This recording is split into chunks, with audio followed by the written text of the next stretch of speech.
My dear friends, we're going to talk today about the coinage of ancient Rome before the empire. We're going to dedicate this chapter to the bronze coins especially because in other chapters we're going to dedicate to the denarius and to the sestertius coin. In this case, we're going to be considering especially the bronze coins, the original Roman coins. And then we're going to go to the famous denarius and the very famous also sestertius coin. Antiquity spans from 3,000 years before Christ till 395 before Christ. According to the legend, Rome was founded in 753 before Christ. According to the legend, of course, some historians give other dates. We're not going to get into historic discussions. We're going to be dedicated to the coinage. Ancient period spans for about 1,200 years and the currency about 800 years. The division of the Roman Empire in the 4th century marks the end of antiquity. Since that moment, the Eastern Roman Empire is going to be known by Byzantine Empire or Byzantium. So we're going to talk today about monarchy and republic between the 75 before Christ and the 27 before Christ. And we're going to let the empire for another chapters also. Clear this, we're going to start with the monarchy. The monarchy from the 753 before Christ till the 509, that was the fall of the expulsion of the last king, Tarquin the Proud. The monarchy was a period of 7 kings. The last 3 were Etruscans.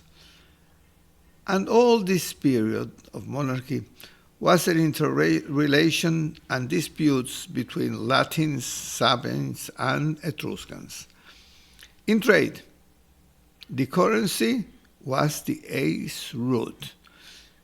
This we cannot call this a coin. This is only a raw bronze.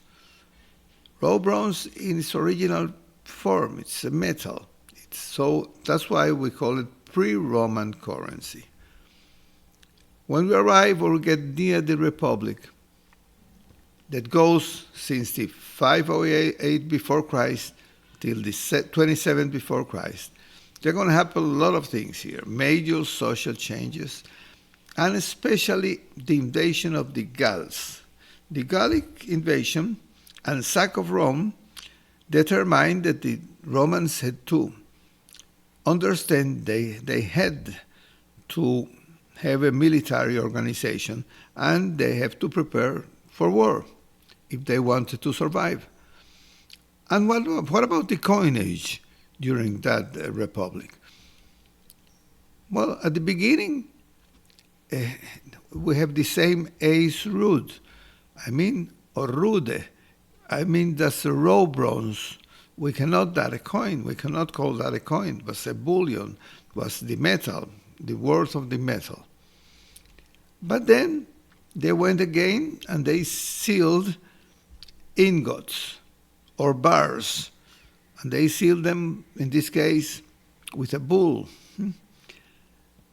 We cannot call these coins neither, because this was the same thing, was the metal in proportion of its weight. But then we arrive to the ace grave or ace grave. Those were melt coins down to 269 before Christ. They were big coins, very difficult to use. They were very big coins, very heavy coins, and within the time they're going to be smaller and smaller, and we arrived to an organization of these coins. The Romans soon realized that they needed currency to be accepted by the territories of the Magna Graecia, and to serve as a medium of exchange with others. Remember, we had a time where the international coins was the Greek coins, was accepted. The drachms and decadrachms were accepted everywhere. And they were in the southern Italy, there were a lot of Greek colonies using these coins. So when they tried to trade with the bronze coins, they didn't have success. However, they continued to mint an ace grave and its divisions.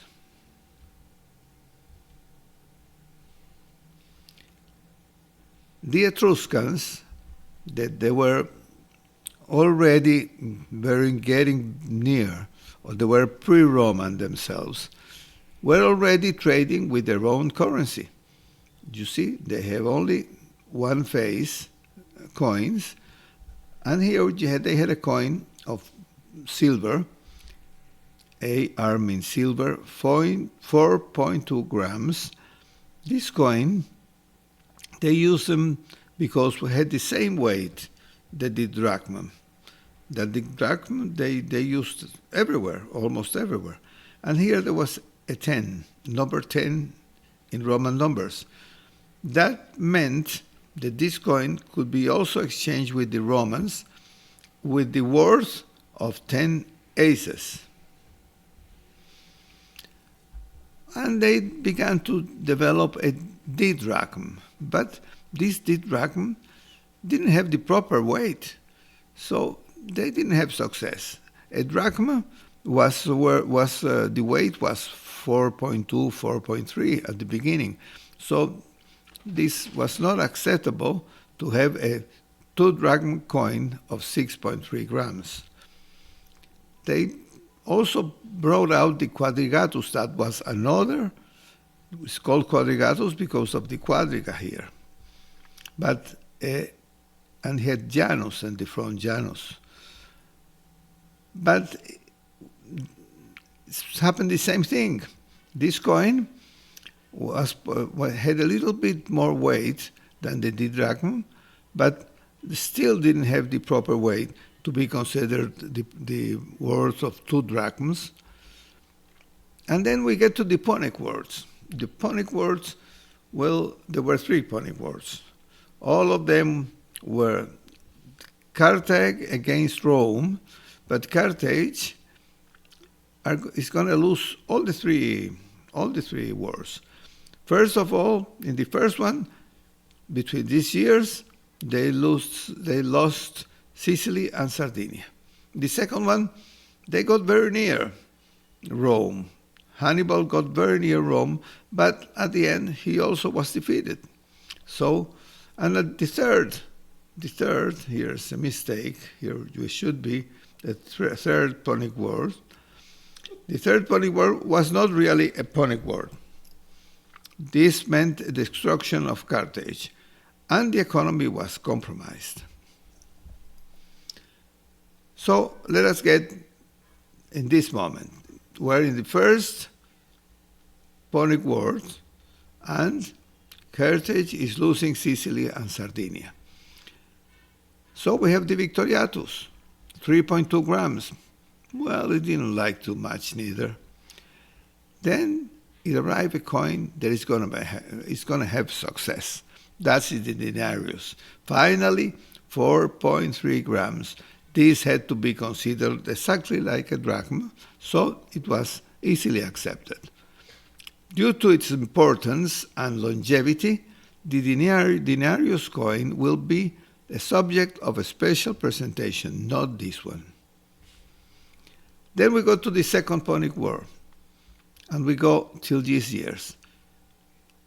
Hannibal is going to get very near to take Rome, but he's, as I said before, he's still defeated. Alongside with the denarius, we're going to have two other coins, the quinarius and the sestertius, both of them minted in silver, but the copper coins or the bronze coins are continuing to circulate. Here I say till the 100 before Christ, maybe more, maybe till the 80 before Christ. And after that, still the ace is going to continue, not the divisions of the ace, but the ace it is. Here we have the quinarius, half of the denarius, and the weight was also half of it. Same, always Rome in the obverse, and here Castor and Pulix on the reverse, the Dioscuros. The sestertius, silver sestertius, nothing to have with the future sestertius in bronze, is the fourth of the denarius coin, and is also the fourth in weight. Although bronze coins continue to be minted and circulated. What were these bronze coins? Well, remember the ace. The ace, and here this presentation is showing you all the subdivisions of the ace. And we're going to see them one after the other one. We have an example of each one of them. In the year 211 before Christ, the Romans applied a system.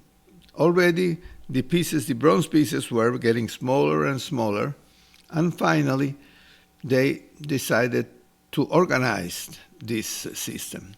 So they had the ace, it was marked with a number 1, the semis, that we're going to see them now, had Saturn, and the letter S of semis, the trians or trians had a Minerva and had 4 dots. Every dot represented an ounce or uncia, an ounce. So an ace had 12 ounces. Half of it had 3, the third has 4, a fourth had 3, and a sixth had only 2 dots. To understand this easily, an ace has 12 uncie. The reverse was almost always a prow of a Roman galley. Before the uncial system, this was not such. They had a lot of different designs. Once the uncial system arrived, almost all the coins had a Janus, Saturn, Minerva, Hercules, Mercury, or Rome, or Bellona. That was the goddess of war. That's why we say Bellic, because of Bellona. Well, here we have an example. Here we have an ace, a very old waist. This one is cast, and that's why it weighs too much. It weighs 39 grams. Under the uncial system, it's going to become 28 grams, much lesser. But this is an example because the design was the same. The god Janus in front with the number 1, and the pro with the number 1. What can you buy with an ace? Well, a modium of barley. An modium was more than important quantity, 8.75 liters. The semi means half. Semis had an S over here and also an S over here that is not be seen in this picture. Both sides had the S, and it weighted half of the ace. The semis, you could buy a small amount of food or portion of barley, half of the other one, maybe 4 liters, not so small anyway. Then we have the trians or trians. is a third of an ace. If an ace has 12 ounces, a third of an ace must have 4 ounces that are represented in these 4 dots that you can be seen here in the reverse and here in the obverse. And here you see the goddess Minerva.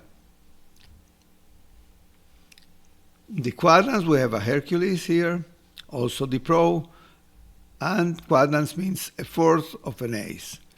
Has only 3 dots because it meant a fourth of an ace, or meant also 3 ounces. What can you do with the quadrants? Only basic translations, entry to public baths, maybe small portions of food.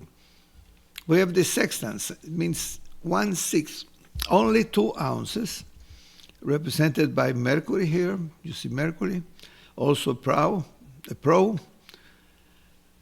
And you see, 12 grams. What could you purchase with this? Well, similar to the quadrant, not much anyway. And finally, we have the ounce, or uncia, or uncia, means 1/12 of an ace. Of course, when time is going and going, these small pieces, they are not going to be produced. All bronze pieces from an ace, beginning from the ace, are going to get every day smaller and smaller. And they are, by the time these small pieces are going to disappear.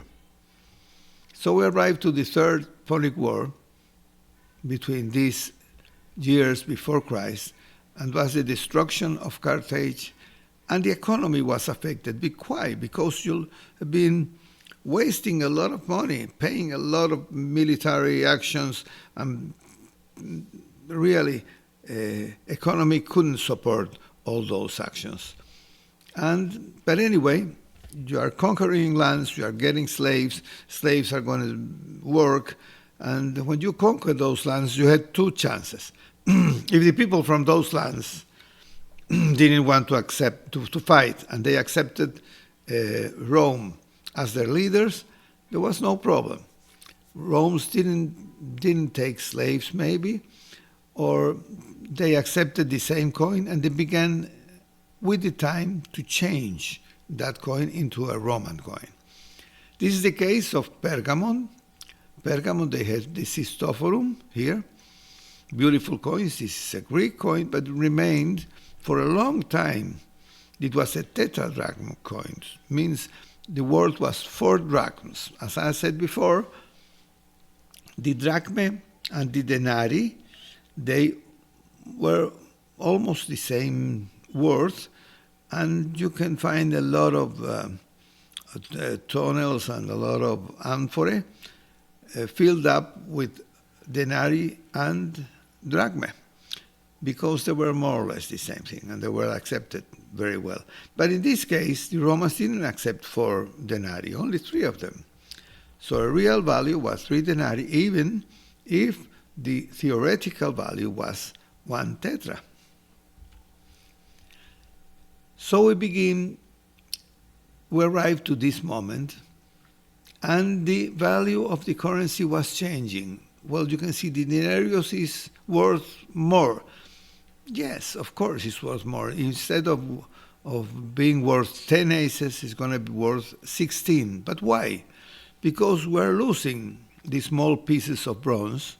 So you are losing those small pieces, and then the ace is going to become smaller and smaller in bronze, and you cannot accept 10 aces, but like before, that was a big piece of bronze. Now it's very small, and the denarius was then revalued to 16 aces. Of course, the quinarius was half, it's going to be 8. The sestertius was the fourth, it's going to be 4 aces. So the aces, as I was telling before, were drastically reduced in size and weight, and their fractions disappeared one after another to be recast into aces and semis. We get to the civil wars in the 1st century before Christ, And we have here all civil wars. Between these years, Marius and Sulla, then Julius Caesar and Pompey between the 49 and 45 before Christ. Then the triumvirate, Octavian, Mark Antony, and Lepidus, and then Octavian versus Mark Antony and Cleopatra. All this was a century of wars. In the mid-first century, let's get into the middle of this problematic century of civil wars. The monetary system was based on, especially the silver denarius coin, was the main coin. But I already told you that we're going to get a chapter that we're going to consider only denarii and not other coins. The system included, of course, the denarius, the quinarius, the sestertius, all of them silver, that as I showed you before, but the bronze ace is also being considered. They also produce the bronze ace. The smaller coins are going to be disappearing, but the bronze ace is going to remain. And at the end of this century, also occasional gold coins. Till this moment, there are not going to be gold coins. And from this moment, very occasional gold coins. They are not going to be really considered into trade situations unless trades of very important people. We get to Julius Caesar. Let us remember he was a young man. He opposed to the dictator Sulla, quickly became a prominent figure. He was nominated consul in the 59 before Christ. Then he went to campaigns in Gaul and Britain and was very successful, so they made him a hero. He went, coming back, he had a great rivalry with famous Pompey, the great Pompey Magnus, whom he defeated in Pharsalus in 48 before Christ. So Pompey, as you know, went to Egypt and he was killed in Egypt. Then, anyway, he was not killed by Julius Caesar, he was killed by Egyptians. Julius Caesar returned to Rome as the undisputed leader, and after a brief period, a conspiracy ended his life. So we have here an aureus. Aureus is a gold coin. Pompey's aureus, he was not minted by Pompey the Great, by his son. Till that moment, no living Roman leader did have his image on the coins, unless he was dead and he was deified. He was converted into a god. Then that's why his image could be in the coins. Here's the same thing. We have Pompey's denarius, minted by the same son, Sextus Pompey.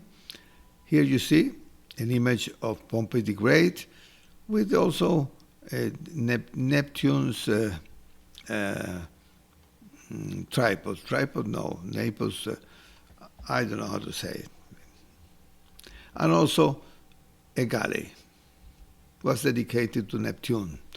Julius Caesar also had here this famous denarius coin is with an elephant, and these are objects of power and religious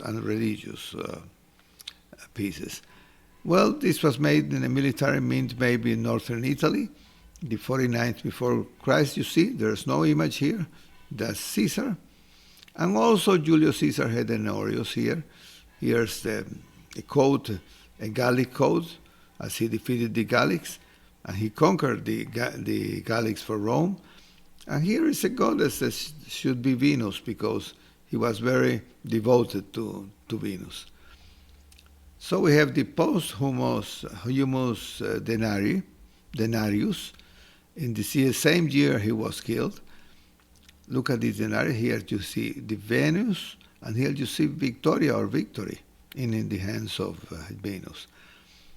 This star over here means he's already deified. When they did this coin, he was already dead. That's why we say post-dead denaries. Well, the death of Julius Caesar was followed by a period of very strong civil wars, and all the parties involved minted, all of them. So you have here Octavian, Octavius, Octavian, and Augustus is going to be the same person. So he's going to be the first emperor in the future, but in this moment he was only part of a triumvirate. So he minted here in aureus, a coin of gold. With the reverse, you have the fortune or fortuna with cornucopia. With this is cornucopia, means of plentiness. I have here of Mark Aurelius, of Mark Antony, and Aureus of Mark Antony, and his wife Octavia. Octavia was sister of Octavius, and Octavianus, the same thing. And that was before he divorced and he joined Cleopatra. Well, and the killers, as soon as they killed Julius Caesar, they fly away, Brutus and Cassius, and they had their own coins, but there was a strong persecution of all of them, and they were pursued and finally beaten and killed. So this is the case. He meted apparently this famous Aureus. There are only 3 of these heroes, I think. It's museum pieces, and there's also a doubt on this coin, so we're not going to go further in this discussion. Only this is a very famous coin. You can find a lot of information anywhere in the internet, but also the denarii, the denarius coin from Brutus. There are not so few, so if you have a lot of money, you can acquire one of them, because even though the price is very, very high, and it's the same thing, promoting the killing of Caesar. 8 Mar means the idols of March. And Cassius, same thing, liberty, showing here liberty, and also showing some mystic elements here. There were both of them pursued and killed. But now, for ending, I want to conclude with a new findings that are constantly changing the world of collecting and collectors. This is the case of this coin. This coin, you see, is shown here like a Cleopatra countermark. This has here an image that is Zeus or Jupiter. It's from Seleucus and Pieria, Antioch. Well, this is a tetrachalcon, 4 chalcon. This shows Rios and a female head, Cleopatra. But we have to interrogate right within an oval incus. And on the other side, in the reverse, it has Zeus Nicephorus seated. He is a representation of Zeus or Jupiter sitting down, like in old Greek coins. Here I have this image. There is a bust from Cleopatra in the Louvre Museum, and from Macaulay. Macaulay writes, exactly, I want to reproduce this. The coins of Roman Antioch, the coins of this year, etc., are frequently seen with a countermark on the obverse, which was previously described as the head of Apollo. It now seems likely that the countermark portrays Cleopatra and was used to mark coins circulating in the Syro-Phoenician territories, which were given to her by Mark Antony. These are known as the donations of Alexandria. When Macaulay found or gave this information or gave him his opinion, Macaulay is the founder of the Roman Provincial Coinage Project, whose publications are managed by the British Museum, the Bibliothèque Nationale de France, and the Ashmolean Museum of Boston University. So he's a very, very big authority on the Roman provincial coins. When you see this information, these coins that you see over here, you can see this image over here. It's a female image here. Well, apparently, according to Macaulay, this is Cleopatra. It's a very beautiful coin anyway, and this made that these pieces were very affordable until nowadays. The mere fact that they are now known to be related with Cleopatra III, I mean the famous Cleopatra the seventh, not the third, and she's a good seller, of course, is the history of Mark Antony and Cleopatra, had caused their price to quadruple or quintuple the same. So that's what a collector should study and recognize these coins. Sorry for the several errors on the slides that I already corrected talking. And we get to Octavian. Octavian defeats Cleopatra and Mark Antony, becomes the first emperor. He adopts the name of Caesar Augustus on the year of 27 before Christ.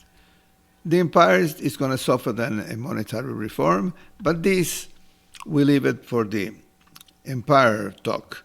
We're going to have a chapter that is going to be considering the coinage during the empire, and in different sections also, because it's too long to say it in a few minutes. Thank you for your attention. Sorry for the small mistakes. I've been introducing this from Spanish, so I make my mistakes. And thank you for listening to me. Have a nice time. If you like it, please subscribe. And if you like it, please give it a like. Goodbye then, till the next presentation.